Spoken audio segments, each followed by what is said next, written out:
जय जगन्नाथ पिलाମାନେ तुमମାନଙ୍କୁ ମୋ YouTube channel Lipu କ୍ଲାସେସ୍କୁ ସ୍ୱାଗତ। ତ ଆଜିର ଭିଡ଼ିଓରେ ପିଲାମାନେ ଆମେ ଦେଖିବା କି ମୁଖ୍ୟମନ୍ତ୍ରୀ କ'ଣ ବା ମୁଖ୍ୟମନ୍ତ୍ରୀଙ୍କର କାର୍ଯ୍ୟ କ'ଣ, ତ ତାଙ୍କର କେତେ କ୍ଷମତା ରହିଛି ସେ ବିଷୟରେ ମଧ୍ୟ ଆମେ ଆଲୋଚନା କରିବା। ତାଙ୍କ ଯୋଗ୍ୟତା, ତାଙ୍କ ନିଯୁକ୍ତି ସବୁ ବିଷୟରେ ଆଲୋଚନା କରିବା। ତ ଭଲ ଭାବରେ କ୍ଲାସ୍ଟିକୁ ଦେଖ ଏବଂ ବୁଝ କ'ଣ ଦେଇଛି। ତ ଦେଖ ପିଲାମାନେ, ମୁଖ୍ୟମନ୍ତ୍ରୀ ବା ଯାହାକୁ ଆମେ କହୁ ଚିଫ୍ ମିନିଷ୍ଟର ବା ସିଏମ୍, କେନ୍ଦ୍ର ଶାସନରେ ପ୍ରଧାନମନ୍ତ୍ରୀ ଉପରେ ରାଜ୍ୟ ଶାସନରେ ମୁଖ୍ୟମନ୍ତ୍ରୀଙ୍କୁ ସମ୍ବିଧାନ ସମାନ ସ୍ଥାନ ପ୍ରଦାନ କରୁଛି। କେନ୍ଦ୍ରରେ ପ୍ରଧାନମନ୍ତ୍ରୀ, ରାଜ୍ୟରେ ମୁଖ୍ୟମନ୍ତ୍ରୀ। ବୁଝିପାରିଲ ନା ପିଲାମାନେ? ଖାଲି କେନ୍ଦ୍ରରେ ଯେମିତି ରାଷ୍ଟ୍ରପତି ଯାହା, ରାଜ୍ୟରେ ରାଜ୍ୟପାଳ ସେଇଆ, ସେମିତି କେନ୍ଦ୍ରରେ ପ୍ରଧାନମନ୍ତ୍ରୀ ଯାହା, ରାଜ୍ୟରେ ମୁଖ୍ୟମନ୍ତ୍ରୀ ସେଇଆ। ତ ସମ୍ବିଧାନର 163 ଉପଧାରା 1 ଧାରା ଅନୁସାରେ ପ୍ରତି ରାଜ୍ୟର ମୁଖ୍ୟମନ୍ତ୍ରୀଙ୍କ ନେତୃତ୍ୱରେ ଗୋଟିଏ ମନ୍ତ୍ରିମଣ୍ଡଳ ରହିବ। ସାମ୍ବିଧାନିକ ବ୍ୟବସ୍ଥା ଅନୁଯାୟୀ ମୁଖ୍ୟମନ୍ତ୍ରୀ ହେଉଛନ୍ତି ରାଜ୍ୟ ଶାସନ ତଥା ମନ୍ତ୍ରିମଣ୍ଡଳର ପ୍ରାଣକେନ୍ଦ୍ର। କହିବାକୁ ଗଲେ ରାଜ୍ୟ ଶାସନ ବା ରାଜ୍ୟର ମୁଖ୍ୟ ଶାସନକର୍ତ୍ତା ବୋଲି କିଏ ମାନେ ସେ ହେଉଛନ୍ତି କିଏ? ମୁଖ୍ୟମନ୍ତ୍ରୀ। ରାଜ୍ୟପାଳ ରାଜ୍ୟର ସାମ୍ବିଧାନିକ ବା ନାମମାତ୍ର ମୁଖ୍ୟ ହେଲା ବେଳେ ମୁଖ୍ୟମନ୍ତ୍ରୀ ହେଉଛନ୍ତି ରାଜ୍ୟର ବାସ୍ତବ ମୁଖ୍ୟ। ହେଲା, ଏଇଟା ମନେ ରଖ। ତ ରାଜ୍ୟପାଳ ହେଉଛନ୍ତି ସାମ୍ବିଧାନିକ ମୁଖ୍ୟ, ମୁଖ୍ୟମନ୍ତ୍ରୀ ହେଉଛନ୍ତି ରାଜ୍ୟର ବାସ୍ତବ ମୁଖ୍ୟ। ହେଲା, ତ ସେ କେମିତି ନିଯୁକ୍ତି ପାଆନ୍ତି ନା ସମ୍ବିଧାନ 164 ଧାରା ଅନୁସାରେ ରାଜ୍ୟପାଳ ପ୍ରଥମେ ମୁଖ୍ୟମନ୍ତ୍ରୀ ନିଯୁକ୍ତି କରନ୍ତି। କିଏ ମୁଖ୍ୟମନ୍ତ୍ରୀ ନିଯୁକ୍ତି କରନ୍ତି? ନା ରାଜ୍ୟପାଳ। ଆର୍ଟିକଲ 164 ବା 164 ଧାରା ଅନୁସାରେ ରାଜ୍ୟପାଳ ପ୍ରଥମେ ମୁଖ୍ୟମନ୍ତ୍ରୀଙ୍କୁ ନିଯୁକ୍ତି କରନ୍ତି। ମୁଖ୍ୟମନ୍ତ୍ରୀଙ୍କ ପରାମର୍ଶ କ୍ରମେ ରାଜ୍ୟପାଳ ଅନ୍ୟ ମନ୍ତ୍ରୀମାନଙ୍କୁ ନିଯୁକ୍ତି କରିବା ସହିତ ସେମାନଙ୍କୁ ପଦ ଓ ଗୋପନୀୟତାର ଶପଥ ପାଠ କରାନ୍ତି। ଯେମିତି ପ୍ରଧାନମନ୍ତ୍ରୀ ନିର୍ଦ୍ଦେଶ ଦେବେ ରାଷ୍ଟ୍ରପତିଙ୍କୁ, ତାପରେ କେନ୍ଦ୍ରମନ୍ତ୍ରୀ ପରିଷଦ ସୃଷ୍ଟି ହୁଏ, ସେହିଭଳି ଭାବରେ ରାଜ୍ୟପାଳଙ୍କୁ ନିର୍ଦ୍ଦେଶ ଦେବେ କିଏ ବା ପରାମର୍ଶ ଦେବେ କିଏ? ଆମର କିଏ? ମୁଖ୍ୟମନ୍ତ୍ରୀ। ଏବଂ ସେ ଅନ୍ୟ ମନ୍ତ୍ରୀମାନଙ୍କୁ ନିଯୁକ୍ତି ଦେବେ ବା ରାଜ୍ୟମନ୍ତ୍ରୀ ପରିଷଦକୁ ସେ ଗଠନ କରିବେ।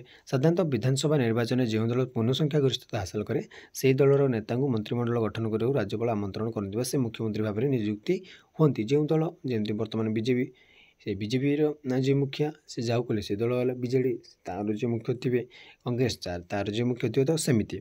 ତ ମୁଖ୍ୟମନ୍ତ୍ରୀ ବିଧାନସଭାର ବା ବିଧାନ ପରିଷଦର ସଦସ୍ୟ ହୋଇପାରନ୍ତି, କିନ୍ତୁ ତାଙ୍କ ପଛରେ ବିଧାନସଭାର ସଂଖ୍ୟାଧିକ ସଦସ୍ୟଙ୍କ ସମର୍ଥନ ହେବା ଆବଶ୍ୟକ। ତ କ'ଣ ନା, ମୁଖ୍ୟମନ୍ତ୍ରୀ ବିଧାନ ପରିଷଦ ସେ ଗୋଟେ ସଦସ୍ୟ ହୋଇଥିବେ, ବଟ୍ ତାଙ୍କ କତିକି କ'ଣ ସମସ୍ତେ ସପୋର୍ଟ କଲେ ହିଁ ସେ ହେଇପାରେ। ମାନେ ଯେମିତି ଆମର ଓଡ଼ିଶା କଥା କହିବା, ଆଉ 147ଟା ସିଟ୍ ଅଛି, 147ରୁ ଆମର କେତେ 75 ଜଣ ଯଦି ଗୋଟେ ପ୍ରାର୍ଥୀକୁ ସମର୍ଥନ ଦେଲେ ବା ଗୋଟିଏ ଦଳରୁ ଯଦି 75 କିମ୍ବା ସେ 80 ପାଖାପାଖି ସିଟ୍ ମିଳିଗଲା MLA ସିଟ୍, ତ ତାଙ୍କ ଦଳର ନେତା ମୁଖ୍ୟମନ୍ତ୍ରୀ ଆରାମସେ ହୋଇପାରିବ ବିନା ଟେନସନ୍ ବା ବିନା ସଂଖ୍ୟା ଲଘୁରେ। ତ ଯଦି ମୁଖ୍ୟମନ୍ତ୍ରୀ ପଦରେ ଅଧିଷ୍ଠିତ ବ୍ୟକ୍ତି ଜଣକ ବିଧାନମଣ୍ଡଳ ସଭ୍ୟ ହୋଇଥାନ୍ତି, ତେବେ ତାଙ୍କୁ 6 ମାସ ମଧ୍ୟରେ ବିଧାନମଣ୍ଡଳର ସଦସ୍ୟ ହେବାକୁ ପଡ଼ିବ।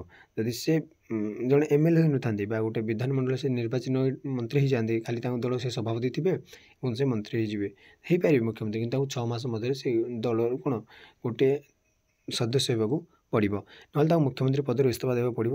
ଯଦି କୌଣସି ଦଳ ବିଧାନସଭାରେ ସଂଖ୍ୟାଗରିଷ୍ଠତା ପାଇନାହାନ୍ତି, ଏପରି କ୍ଷେତ୍ରରେ ଯେଉଁ ବ୍ୟକ୍ତି ମୁଖ୍ୟମନ୍ତ୍ରୀ ରୂପେ ଅଧିଷ୍ଠିତ ହେବ ସେ ନିଜ ସପକ୍ଷରେ ବିଧାନସଭାରେ ସଂଖ୍ୟାଗରିଷ୍ଠ ସମର୍ଥନ ରହିଛି ବୋଲି ତା'ର ପ୍ରମାଣ ସେ ନିର୍ଦ୍ଦିଷ୍ଟ ସମୟରେ ସମସ୍ୟା ମଧ୍ୟରେ ବିଧାନସଭାରେ ଦେଇପାରିବେ ବୋଲି ରାଜ୍ୟପାଳଙ୍କର ହୃଦବୋଧ ହେବା ଉଚିତ। ତ ଯଦି ଜଣେ ମୁଖ୍ୟମନ୍ତ୍ରୀ ହେଲା, ଯଦି କୌଣସି ଦଳର ସଂଖ୍ୟାଗରିଷ୍ଠତା ହେଲା ନାହିଁ, ସମସ୍ତେ ପ୍ରାୟ ଇକ୍ୱାଲି ରହିଗଲେ, 20-25 ସେମିତି ଇକ୍ୱାଲି ରହିଗଲେ, ଏବଂ ଯଦି କିଛି ନହେଲା ସଂଖ୍ୟାଗରିଷ୍ଠତା, ତାହେଲେ ଜଣଙ୍କୁ ଯିଏ ମୁଖ୍ୟମନ୍ତ୍ରୀ ହେବ ଯଦି ରାଜ୍ୟପାଳ ହୃଦବୋଧ କରିବେ ଯେ ହଁ ଇଏ ଗୋଟେ ସଂଖ୍ୟାଗରିଷ୍ଠତା ପାଇପାରିବ, ତାକୁ ତାପରେ ସେ ମୁଖ୍ୟମନ୍ତ୍ରୀ ଭାବେ ନିଯୁକ୍ତି କରିବେ। ଉଦାହରଣ ସ୍ୱରୂପ ରାଜ୍ୟ ବିଧାନମଣ୍ଡଳ ସଭ୍ୟ ନଥିବା ଶ୍ରୀ ଜାନକୀ ବଲ୍ଲଭ ପଟ୍ଟନାୟକ, ସେ ବିଧାନମଣ୍ଡଳ ସଭ୍ୟ ନଥିଲେ ଜାନକୀ ବଲ୍ଲଭ ପଟ୍ଟନାୟକ 1980 ମସିହାରେ କେନ୍ଦ୍ର ମନ୍ତ୍ରିମଣ୍ଡଳର ଇସ୍ତଫା ଦେଇ ରାଜ୍ୟର ମୁଖ୍ୟମନ୍ତ୍ରୀ ହୋଇଥିଲେ। ସେ କେନ୍ଦ୍ରୀୟ ମନ୍ତ୍ରୀ ପଦରୁ ଇସ୍ତଫା ଦେଇଥିଲେ ଏବଂ ରାଜ୍ୟର ମୁଖ୍ୟମନ୍ତ୍ରୀ ହେଲେ। ପରେ ସେ 6 ମାସ ନ ପୂରୁଣୁ ଆଠଗଡ଼ ବିଧାନସଭା ନିର୍ବାଚନ ମଣ୍ଡଳୀରୁ ବିଧାନସଭା ନିର୍ବାଚିତ ହେଲେ। ସେ ପୂର୍ବରୁ 1999 ସେ ଗିରିଧର ଗମାଙ୍ଗ ମଧ୍ୟ ମୁଖ୍ୟମନ୍ତ୍ରୀ ହେବା ପରେ ବିଧାନସଭା ନିର୍ବାଚିତ ହୋଇଥିଲେ। 1971 ମସିହାରେ ଶ୍ରୀମତୀ ନନ୍ଦିନୀ ଶତପଥୀ ଏବଂ 1957 ମସିହାରେ ଶ୍ରୀ ହରେକୃଷ୍ଣ ମହାତାବ ମଧ୍ୟ ରାଜ୍ୟ ବିଧାନସଭାର ସଭ୍ୟ ନଥାଇ ଓଡ଼ିଶାର ମୁଖ୍ୟମନ୍ତ୍ରୀ ଏମାନେ ହୋଇପାରିଥିଲେ, କିନ୍ତୁ ତା'ର 6 ମାସ ନ ପୂରଣ ଭିତରେ ଏମାନେ ନିର୍ବାଚନ ଲଢ଼ି ଜିତି ଯାଇଥିଲେ। ତ ମୁଖ୍ୟମନ୍ତ୍ରୀ ନିଯୁକ୍ତି କ୍ଷେତ୍ରରେ କଂଗ୍ରେସ ଦଳର ଅଧ୍ୟକ୍ଷ ନିର୍ଦ୍ଦେଶରେ ଦଳୀୟ କେନ୍ଦ୍ର ପର୍ଯ୍ୟବେକ୍ଷକ ଉପସ୍ଥିତିରେ ମୁଖ୍ୟମନ୍ତ୍ରୀ ବଛାଯାଏ। ହେଲା, ବିଦ୍ରୋହୀ ବିଧାୟକମାନଙ୍କ ଦଳର କେନ୍ଦ୍ରୀୟ ଅଧ୍ୟକ୍ଷ ଏବଂ ନେତୃବର୍ଗର ନିର୍ଦ୍ଦେଶକୁ ମାନି ନେଇ ସେମାନଙ୍କୁ ଉପଯୁକ୍ତ ମନୋନୀତ ପ୍ରାର୍ଥୀକୁ ସେମାନେ ସମର୍ଥନ ଜଣାନ୍ତି। ତେଣୁ ଏ କ୍ଷେତ୍ରରେ ଦଳର ନେତା ବା ମୁଖ୍ୟମନ୍ତ୍ରୀ ମନୋନୀତ ହେବା ଏକ ଉପଚାର ଅଟେ, କିନ୍ତୁ ଆଞ୍ଚଳିକ ଦଳମାନେ ନିଜ ସର୍ବୋଚ୍ଚ ନେତାଙ୍କୁ ଦଳର ମୁଖ୍ୟମନ୍ତ୍ରୀ ରୂପେ ନିର୍ବାଚନ କାଳରୁ ସେ ଘୋଷଣା କରିଥାନ୍ତି। ମାନେ ଦେଖ ଯେମିତି ଆମର ବିଜେଡ଼ି ଓଡ଼ିଶାରେ ଆଞ୍ଚଳିକ ଦଳ, ସେ କାହାକୁ ଦେବ ମାନେ ସେ ତାଙ୍କର ଯିଏ ଦଳ ଯେମିତି ଆମର ମୁଖ୍ୟ ନବୀନ ପଟ୍ଟନାୟକ ଥିଲେ ତାଙ୍କ ଦଳର ମୁଖ୍ୟ ନେତା, ତ ସେ ହେଉଥିଲେ ମୁଖ୍ୟମନ୍ତ୍ରୀ। କିନ୍ତୁ ଯେତେବେଳେ ଆମର ବିଜେପି ଆସିଛି ତ ସେ କ'ଣ ହେଲା ନା ସେଇଟା ଗୋଟେ କ'ଣ ଜାତୀୟ ଦଳ, ସେ ତାଙ୍କର ହାଇକମାଣ୍ଡ ଯାହାକୁ କହିବ ସେ ହେଉଥିଲେ ମୁଖ୍ୟମନ୍ତ୍ରୀ ବା ସେ ହେଲେ ମୁଖ୍ୟମନ୍ତ୍ରୀ। ତ ଉପମୁଖ୍ୟମନ୍ତ୍ରୀ ପଦ ଆଇନ ଓ ସମ୍ବିଧାନ କୌଣସି ଠାରେ ଉଲ୍ଲେଖ ନାହିଁ। ଉପମୁଖ୍ୟମନ୍ତ୍ରୀ ସେମିତି କିଛି ନାହିଁ, ତେଣୁ ଏହା ଏକ ସାମ୍ବିଧାନିକ ଆବଶ୍ୟକତା ନେଲେ ମଧ୍ୟ ଏହା ଏକ ରାଜନୈତିକ ଆବଶ୍ୟକତା। ସେମିତି ସମ୍ବିଧାନର ଆବଶ୍ୟକତା ନେଇ ଉପମୁଖ୍ୟମନ୍ତ୍ରୀର, ବଟ୍ ଯଦି ଆମେ ରାଜନୀତି କ୍ଷେତ୍ରରେ ଦେଖିବା ତ ମୁଖ୍ୟମନ୍ତ୍ରୀକୁ ସାହାଯ୍ୟ କରିବା ପାଇଁ ଜଣେ ଦରକାର। ତ ମିଳିତ ସରକାର ଗଠିତ ହେଲେ ଭାଗୁଆଳି ଦଳମାନଙ୍କ ମଧ୍ୟରେ ରାଜନୈତିକ ଶୃଙ୍ଖଳା ଓ ସମନ୍ୱୟ ରକ୍ଷା କରିବା ପାଇଁ ବିଭିନ୍ନ ରାଜ୍ୟର ମୁଖ୍ୟମନ୍ତ୍ରୀମାନେ ଉପମୁଖ୍ୟମନ୍ତ୍ରୀ ପଦ ସୃଷ୍ଟି କରିବା ବାଧ୍ୟ ହେଉଛନ୍ତି। ମନେକର 2-3ଟା ଦଳ ମିଶିକି ଗୋଟେ ମେଣ୍ଟ ସରକାର ଗଠନ କଲେ ହେଲା, ଯେଉଁ ଜଣେ 2ଟା ଦଳ ମନେକର ବିଜେଡ଼ି ମେଣ୍ଟ ତିଆରି କଲେ, ତ ବିଜେଡ଼ିର ମନେକର ମୁଖ୍ୟମନ୍ତ୍ରୀ ହେଇଗଲେ, ତ ବିଜେପିକୁ ଯଦି କିଛି ନ ମିଳିବ ତ ତାକୁ କହିଦେବ ହଉ ତମେ ତାଙ୍କ ଦଳର ଜଣକୁ ଉପମୁଖ୍ୟମନ୍ତ୍ରୀ ପଦ ଦେଇଦେବେ। ତାପରେ ଯିଏ ଜଣଙ୍କ ଭିତରେ ସମ୍ପର୍କ ଭଲ ରହିଲା, ଆଉ ଯଦି ତାଙ୍କୁ କିଛି ପଦବୀ ନ ଦେବେ ତାଙ୍କ ଦଳର ଲୋକଙ୍କୁ, ତାହେଲେ ଯଦି ଭାଙ୍ଗିଯିବ ମେଣ୍ଟ ତ ଏମାନେ ବି ମୁଖ୍ୟମନ୍ତ୍ରୀ ପଦରୁ ବାହାରି ପାରିବେ। ତ ସେଥିପାଇଁ ଜଣକୁ ରଖିଦିଅନ୍ତି। ତ ବେଳେବେଳେ ମୁଖ୍ୟମନ୍ତ୍ରୀ ପଦ ପାଇଁ ଦାବିଦାର 2 ଜଣ ପ୍ରଭାବଶାଳୀ ବ୍ୟକ୍ତି ମଧ୍ୟ ଦଳ ଭିତରେ ଅନ୍ତଃବିବାଦର ସମାଧାନ ପାଇଁ ବିଦ୍ରୋହୀ ତଥା ପ୍ରଭାବଶାଳୀ ଉପଗୋଷ୍ଠୀ ନେତାକୁ ସନ୍ତୁଷ୍ଟ କରିବା ଉପମୁଖ୍ୟମନ୍ତ୍ରୀ ପଦ ସୃଷ୍ଟି କରିବା ପାଇଁ ମୁଖ୍ୟମନ୍ତ୍ରୀ ପଦ, ଯଦି ଦଳର 2 ଜଣ ଟାଣୁ ନେତା ଥିବେ ହେଲା, ଏକ ମୁଁ ମୁଖ୍ୟମନ୍ତ୍ରୀ ବି, ସେ ଏକ ମୁଁ ମୁଖ୍ୟମନ୍ତ୍ରୀ ହେଲେ, ତାହେଲେ ସେମିତିରେ କ୍ଷେତ୍ରରେ ଜଣେ ମୁଖ୍ୟମନ୍ତ୍ରୀ ହେବେ, ତାଙ୍କ ଭିତରେ କଥାବାର୍ତ୍ତା ହେବେ, ଜଣେ ଉପମୁଖ୍ୟମନ୍ତ୍ରୀ ରହିବେ। ତ ତାପରେ ଦେଖିବା ପିଲାମାନେ ମୁଖ୍ୟମନ୍ତ୍ରୀଙ୍କ କାର୍ଯ୍ୟାବଳୀ କ'ଣ? ମୁଖ୍ୟମନ୍ତ୍ରୀ ହେଉଛନ୍ତି ରାଜ୍ୟପାଳର ମୁଖ୍ୟ ପରାମର୍ଶଦାତା। ରାଜ୍ୟପାଳଙ୍କ ମୁଖ୍ୟ ପରାମର୍ଶଦାତା, ତାଙ୍କ ପରାମର୍ଶରେ ରାଜ୍ୟପାଳ ମନ୍ତ୍ରିମଣ୍ଡଳର ସଦସ୍ୟମାନଙ୍କୁ ନିଯୁକ୍ତି ଦିଅନ୍ତି। ଯେମିତି ପୂର୍ବରୁ ଆମେ ଜାଣିଲେ, ମୁଖ୍ୟମନ୍ତ୍ରୀ ତାଙ୍କ ପଦବୀରେ ଥିବା ପର୍ଯ୍ୟନ୍ତ ମନ୍ତ୍ରିମଣ୍ଡଳ କ୍ଷମତାରେ ଥାଏ। ଯେତେ ପର୍ଯ୍ୟନ୍ତ ମୁଖ୍ୟମନ୍ତ୍ରୀ ତାଙ୍କ ନିଜ ପଦବୀରେ ଅଛନ୍ତି ସେ ପର୍ଯ୍ୟନ୍ତ ମନ୍ତ୍ରିମଣ୍ଡଳ ତାଙ୍କ କ୍ଷମତାରେ ରହିବ। ଯଦି ମୁଖ୍ୟମନ୍ତ୍ରୀ ଇସ୍ତଫା ଦେଇଦେଲେ ମନ୍ତ୍ରିମଣ୍ଡଳ ମଧ୍ୟ ଇସ୍ତଫା ଦେଇଦେବ। ଯେତେବେଳେ ମୁଖ୍ୟମନ୍ତ୍ରୀ ତାଙ୍କ ପଦବୀରୁ ଅବସର ନେଇଯାଆନ୍ତି ସେତେବେଳେ ମନ୍ତ୍ରିମଣ୍ଡଳ ମଧ୍ୟ ତାର କ୍ଷମତା ହରାଇ ଦିଏ। ତେଣୁ ମୁଖ୍ୟମନ୍ତ୍ରୀ ଯଥାର୍ଥରେ ମନ୍ତ୍ରିମଣ୍ଡଳର ଜୀବନ ମୃତ୍ୟୁ ବୋଲି କୁହାଯାଏ। ଯେମିତି କେନ୍ଦ୍ର ମନ୍ତ୍ରିମଣ୍ଡଳରେ ଯେମିତି ପ୍ରଧାନମନ୍ତ୍ରୀ ବଞ୍ଚିଛନ୍ତି ବା ସେ କ୍ଷମତାରେ ଅଛନ୍ତି ବୋଲେ ତାଙ୍କୁ କେନ୍ଦ୍ର ମନ୍ତ୍ରିମଣ୍ଡଳ ମଧ୍ୟ କ୍ଷମତାରେ ଅଛି, ସେ ଯଦି ଗଲେ ବୋଲେ ତାଙ୍କ ମନ୍ତ୍ରିମଣ୍ଡଳ ମଧ୍ୟ ଚାଲିଗଲା। ତ ମୁଖ୍ୟମନ୍ତ୍ରୀଙ୍କ ପ୍ରଧାନ କାର୍ଯ୍ୟଗୁଡ଼ିକ ହେଲା ନିମ୍ନର ବର୍ଣ୍ଣନା ଆମେ କରିବା। ତ ପ୍ରଥମ ହେଉଛି ମନ୍ତ୍ରିମଣ୍ଡଳ ଗଠନ। ସେ ପ୍ରଥମେ ମନ୍ତ୍ରିମଣ୍ଡଳ ଗଠନ କରନ୍ତି। ପ୍ରକୃତରେ ମୁଖ୍ୟମନ୍ତ୍ରୀ ହେଉଛନ୍ତି ମନ୍ତ୍ରିମଣ୍ଡଳ ଗଠନର ଅଧ୍ୟକ୍ଷ, ଅଧିନାୟକ ଓ କର୍ଣ୍ଣଧାର। ସେ ହିଁ ତିଆରି କରନ୍ତି, ଖାଲି ନାଁକୁ ନିଯୁକ୍ତି ଦେଇଦିଅନ୍ତି ଖାଲି କିଏ ଆମର ରାଜ୍ୟପାଳ। ମନ୍ତ୍ରିମଣ୍ଡଳ ଗଠନ ମୁଖ୍ୟମନ୍ତ୍ରୀଙ୍କ ମୁଖ୍ୟ କାମ। ମନ୍ତ୍ରିମଣ୍ଡଳର ମନ୍ତ୍ରୀଙ୍କ ବିଭାଗ ପରିବର୍ତ୍ତନ, ପାହ୍ୟା ପରିବର୍ତ୍ତନ, ମନ୍ତ୍ରୀ ପଦରୁ ଅପସାରଣ ଇତ୍ୟାଦି ସବୁକିଛି ମୁଖ୍ୟମନ୍ତ୍ରୀ ନିର୍ଦ୍ଦେଶ ଦେବେ। କାହାକୁ କେଉଁ ମାନେ ଡିପାର୍ଟମେଣ୍ଟ ଦିଆହେବ, ଯେମିତି କାହାକୁ କୃଷି, କାହାକୁ ଅର୍ଥ, କାହାକୁ ସ୍ୱାସ୍ଥ୍ୟ, କାହାକୁ ଶିକ୍ଷା, କାହାକୁ ବାଣିଜ୍ୟ, କାହାକୁ ସଡ଼କ, ଏମିତି ସବୁ ଯେଉଁ ବିଭାଗ ଗୁଡ଼ିକ କାହାକୁ କ'ଣ ଦିଆଯିବ ସେଇଟା ମୁଖ୍ୟମନ୍ତ୍ରୀ ବାଛନ୍ତି। କାହାକୁ ପାହ୍ୟା, କାହାକୁ କ୍ୟାବିନେଟ୍ ପାହ୍ୟା, କାହାକୁ ରାଷ୍ଟ୍ରମନ୍ତ୍ରୀ, କାହାକୁ କ'ଣ କାହାକୁ ଉପମନ୍ତ୍ରୀ, ଏଇଗୁଡ଼ିକ ସେ ମଧ୍ୟ ବାଛନ୍ତି। କାହାକୁ ମନ୍ତ୍ରୀପତ୍ର ବାହାର କରିଦେଇକି ନୂଆ ମନ୍ତ୍ରୀ ତିଆରି କରିବେ, ସେସବୁ ତାଙ୍କ କାମ ହିଁ ହୋଇଥାଏ। ସେ ମନ୍ତ୍ରିମଣ୍ଡଳ ଆକାର ସ୍ଥିର କରନ୍ତି ଓ କେଉଁମାନେ ମନ୍ତ୍ରିମଣ୍ଡଳ ରହିବେ ତାର ଗୋଟେ ତାଲିକା ରାଜ୍ୟପାଳ ଏମାନେ ମନ୍ତ୍ରିମଣ୍ଡଳରେ ରହିବେ। ରାଜ୍ୟପାଳ ମନ୍ତ୍ରୀମାନଙ୍କୁ ତାପରେ ନିଯୁକ୍ତି ଦିଅନ୍ତି। ମନ୍ତ୍ରିମଣ୍ଡଳର ଗଠନ ସ୍ଥିତି ଅବସାନ ତାଙ୍କ ଉପରେ ହିଁ ନିର୍ଭର କରେ। କାହା ଉପରେ? ଆମର ମୁଖ୍ୟମନ୍ତ୍ରୀଙ୍କ ଉପରେ। ସେ ଇସ୍ତଫା ଦେଲେ ଅନ୍ୟ ମନ୍ତ୍ରୀମାନେ ମଧ୍ୟ ଇସ୍ତଫା ଦେବାକୁ ବାଧ୍ୟ ହେବେ ହେଲା। ବାସ୍ତବରେ ସେ ହେଉଛନ୍ତି ମନ୍ତ୍ରିମଣ୍ଡଳ ଜନ୍ମଦାତା, ପାଳନକର୍ତ୍ତା ଓ ସହାୟକର୍ତ୍ତା। ସେ ଚାହିଁଲେ ସିଏ ଯାହା ଚାହିଁବେ ମନ୍ତ୍ରିମଣ୍ଡଳ ସେ ଯେମିତି ଚାହିଁବେ ସେମିତି କରିପାରିବେ। ଗୋଟେ ୱାର୍ଡ଼ରେ ଯଦି କହିବା, ସେ ଜଣେ ମୁଖ୍ୟମନ୍ତ୍ରୀଙ୍କ ଆସ୍ଥାଭାଜନ ହୋଇଥିବା ପର୍ଯ୍ୟନ୍ତ ମନ୍ତ୍ରିପରିଷଦରେ ସାମିଲ ହୋଇଥାନ୍ତି। ଯେଉଁଦିନ ମୁଖ୍ୟମନ୍ତ୍ରୀଙ୍କର ଆସ୍ଥା ସେ ମନ୍ତ୍ରୀଙ୍କ ଉପରେ ତୁଟିଯାଏ ସେଦିନ ସେ ଇସ୍ତଫା ଦେଇଦିଅନ୍ତି। ଯଦି କାହିଁ କହିବେ ତୁମେ ଇସ୍ତଫା ଦେଇଦିଅ, ମାନେ ନହେଲେ ଆଗେ ଭାରି ମଧ୍ୟ କରିପାରିବେ। ତ ବିଭାଗ ବଣ୍ଟନ କେମିତି କ'ଣ ହୁଏ? ମୁଖ୍ୟମନ୍ତ୍ରୀଙ୍କ ପରାମର୍ଶରେ ରାଜ୍ୟପାଳଙ୍କ ମନ୍ତ୍ରୀମାନଙ୍କୁ ନିଯୁକ୍ତି କରନ୍ତି ଓ ସେମାନଙ୍କ ମଧ୍ୟରେ ବିଭାଗ ବଣ୍ଟନ ସବୁ କରିଦିଅନ୍ତି। କେଉଁ ମନ୍ତ୍ରୀ କେଉଁ ପଦେ ପାଇବେ, ସେ କେଉଁ ବିଭାଗରୁ କେଉଁ ମନ୍ତ୍ରୀ ହାତରେ ରହିବ ସେସବୁ ନିଷ୍ପତ୍ତି ମୁଖ୍ୟମନ୍ତ୍ରୀଙ୍କର। କାହାକୁ ପଦବୀ ଦିଆଯିବ ସେଇଟା ମୁଖ୍ୟମନ୍ତ୍ରୀ ଦାୟିତ୍ୱ ନିଅନ୍ତି, ଖାଲି ନିଯୁକ୍ତିଟା ଦେଇଦିଅନ୍ତି, ଆପଏଣ୍ଟମେଣ୍ଟ ଲେଟର ଖାଲି ସିଗ୍ନେଚର କରିଦିଅନ୍ତି। ମନ୍ତ୍ରିମଣ୍ଡଳର ତାଲିକା ଚୂଡ଼ାନ୍ତ କରିବା ଦାୟିତ୍ୱ କେବଳ ମୁଖ୍ୟମନ୍ତ୍ରୀଙ୍କର ରହିଛି। ଏପରି ବିଧାନମଣ୍ଡଳର ସଦସ୍ୟ ନଥିବା ବ୍ୟକ୍ତିଙ୍କୁ ମଧ୍ୟ ମୁଖ୍ୟମନ୍ତ୍ରୀ ମନ୍ତ୍ରିମଣ୍ଡଳରେ ସ୍ଥାନ ଦେଇଥାନ୍ତି। ଜଣେ ଯିଏ ବିଧାନମଣ୍ଡଳ ସଭ୍ୟ ନଥିବା କି ଜଣେ MLA ନଥିବ ମଧ୍ୟ ସେ ମୁଖ୍ୟମନ୍ତ୍ରୀ ସେ ଗୋଟେ ମନ୍ତ୍ରୀ ପଦରେ ମଧ୍ୟ ରହିପାରିବ। ରାଜ୍ୟର ସବୁ ଅଞ୍ଚଳ, ସଂଖ୍ୟାଲଘୁ ଗୋଷ୍ଠୀ, ମହିଳା ପୂର୍ବ ଅନୁଭୂତି, ଅଭିଜ୍ଞତା ଏବଂ କାର୍ଯ୍ୟଦକ୍ଷତା ଦେଖି ସେ ମନ୍ତ୍ରୀମାନେ ନିଯୁକ୍ତି ଦିଅନ୍ତି। ତାଙ୍କ ଇଚ୍ଛା ସେ ଯାହାକୁ ଦେଇପାରିବେ। ତ ମୁଖ୍ୟମନ୍ତ୍ରୀ ଉଭୟ ବିଧାନସଭା ଓ ବିଧାନ ପରିଷଦର ସଭ୍ୟଙ୍କୁ ନେଇ ମନ୍ତ୍ରିମଣ୍ଡଳ ଗଠନ ହୁଏ। ତ ଯେଉଁଟା ବିଧାନ ପରିଷଦ ରହିଛି, ତ ଆମର ଓଡ଼ିଶାରେ ବିଧାନ ପରିଷଦ ରହିନାହିଁ, ତ ଏଇଟା ଆମର କ'ଣ ରହିଛି ବିଧାନସଭା ରହିଛି। ତ ଯେଉଁଟା ବିଧାନ ପରିଷଦ ରହିଛି ଏବଂ ବିଧାନସଭା ତ ଉଭୟ ରହିଛି ବା ବିଧାନମଣ୍ଡଳ ରହିଛି, ତ ସେଇଟା 2 ଜଣ ଯାକୁ ମିଳିଥାଏ। तो मंत्री माने मध्य विभाग परिवर्तन दायित्व मध्य मुख्यमंत्री निर्देश में मंत्री मैंने इस्तीफा प्रदान करते और राज्यपाल और मुख्यमंत्री परामर्श क्रमे मंत्री मान इस्तीफा ग्रहण कर आवश्यक स्थल मंत्री मान बरखास्त करते से जहाँ चाहिए मुख्यमंत्री जहाँ चाहिए मंत्रिमंडल सेमती चलो। तो मंत्रिमंडल बैठक अध्यक्षता से करती मुख्यमंत्री मंत्रिमंडल बैठक आह्वान करते और से अध्यक्षता करते मंत्री मान डाके मीटिंग सब बस कैबिनेट बैठक कार्यसूची मुख्यमंत्री निर्धारण करती केवल कैबिनेट पाहर मंत्री मैंने बैठक जोग जो कैबिनेट पाहर मंत्री रहे से रे कौटे आम मीटिंग कैबिनेट मीटिंग तो कैबिनेट बैठक समस्त निजर सर्वसम्मत भाव नि जाए केवल तब मुख्यमंत्री निष्पत्ति चूड़ाন্ত निष्पत्ति मुख्यमंत्री जोड़ा निष्पत्ति से ठीक तुम जब किसी कौन कि पार्टी कल मंत्री पदर बाहर। तो मंत्रिमंडल अधिनायक हिसाब से मंत्री मध्य देखा देता मतभेद दूर करती प्रत्येक मंत्री निज विभाग सुपरिचालना मुख्यमंत्री निकट दायी निजे निजर सब बुझती कथा से मुख्यमंत्री को जब किसी असुविधा है से मुख्यमंत्री जनाते।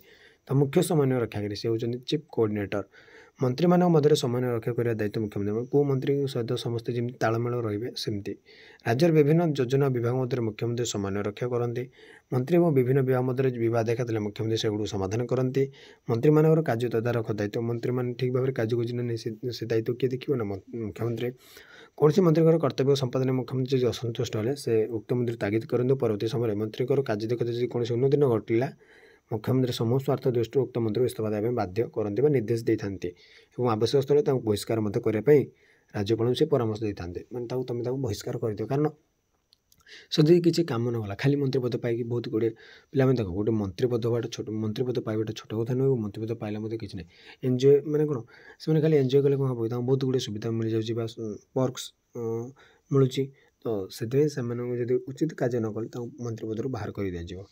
तो मंत्री मान मध्य ऐक्य समन्वय रक्षा कर दायित्व मुख्यमंत्री से भाव कौन राज्य सरकार से होती प्रधान मुखपात्र मुख्यमंत्री राज्य सरकार प्रधान मुखपात्र प्रतिश्रुति तथ्य और सूचना राज्य सरकार तरफ दि जाए जोटा कहे राज्य सरकार कही धरी नि जाए प्रतिश्रुति राज्यवासी मान भरोसा थाए से राज्य सरकार समस्त गुरुत्वपूर्ण निष्पत्ति और सरकार नीति घोषणा से सब नीति घोषणा प्रकृत ही राज्य सरकार बुझल ना नहीं।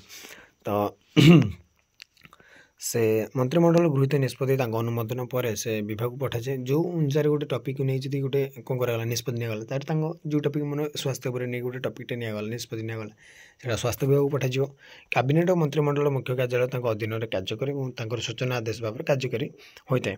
तेरे विधानसभा से शासक दल नेता जो दल शासन करुच्ची राज्य से होती से दल नेता बा विधानसभा मुख्यमंत्री होती विधानसभा संख्यागरिष्ठ आसन लाभ कर दल नेता से विधानसभा निज दल नेतृत्व करते से विधानसभा निज दल नेता भाव नेतृत्व नहीं दल समस्त विधायक मान से श्रृंखला रक्षा करती निर्देश में जड़े हुईप नियुक्ति होती जड़े हुईप मुख्यमंत्री और मंत्रिमंडल सदस्य मैंने व्यक्तिगत और सामूहिक भाव में विधानसभा उत्तर दे।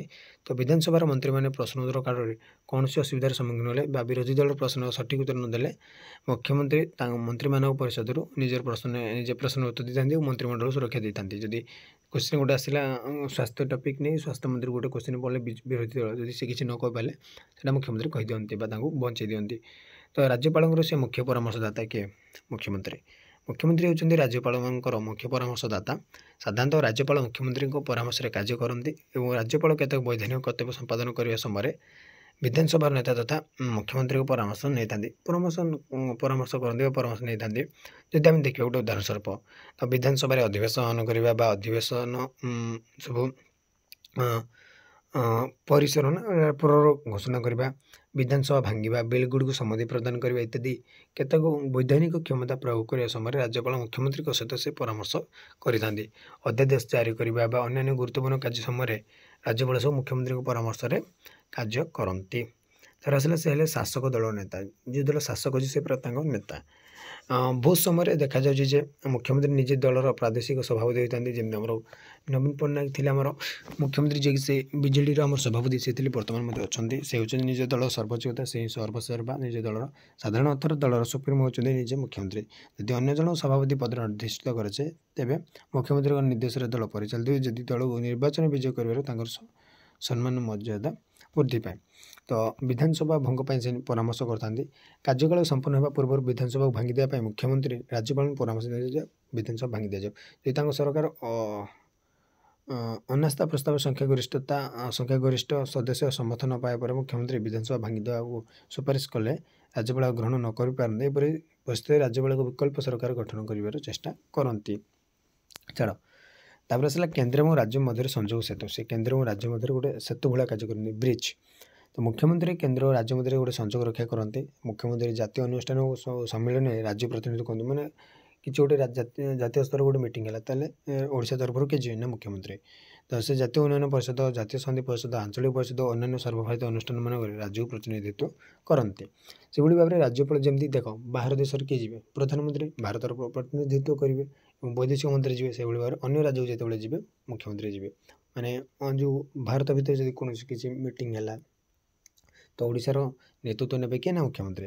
राज्यपाल और मंत्रिमंडल मध्य से गोटे जोगसूत्र राज्यपाल और मंत्रिमंडल मध्य मुख्यमंत्री जोगसूत्र रक्षा करते।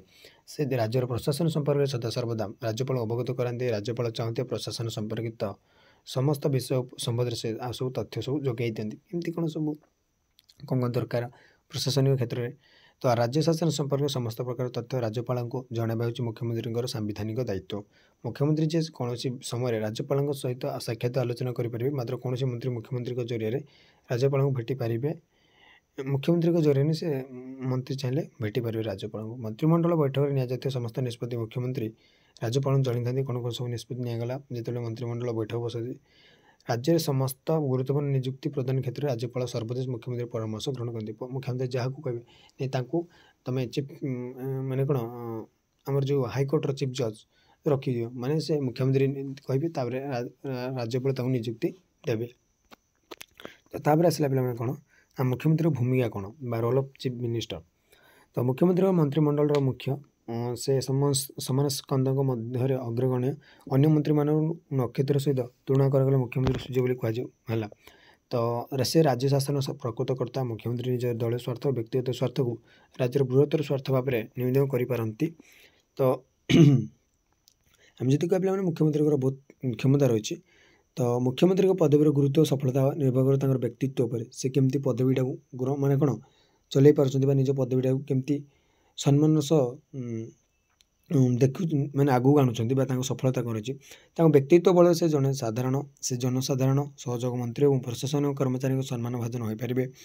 विजु पट्टनायक पश्चिम बंग डॉक्टर विधान चंद्र राय ज्योति बसु उत्तर प्रदेश गोविंद बल्लभ पंथ कर्णाटक रामकृष्ण हेगड़े गुजरात नरेंद्र मोदी बिहार नीतीश कुमार प्रभृति मुख्यमंत्री व्यक्तित्व जो यथेष्ट प्रतिष्ठा अर्जन कर। तो जितेबाला आम जब कह गोटे पे राज्यवासी आशा आकांक्षा पूर्ण कर मुख्यमंत्री सफल हेले जो सफल मुख्यमंत्री बोले आम कहीपर। तो आज पे क्लास 2 8 रखा। तो देखिले मुख्यमंत्री विषय क्षमता नियुक्ति क्षेत्र। तो तापर आम जाना राज्य मंत्री परिषद। तो आज पे क्लास 2 रोचे जय जगन्नाथ।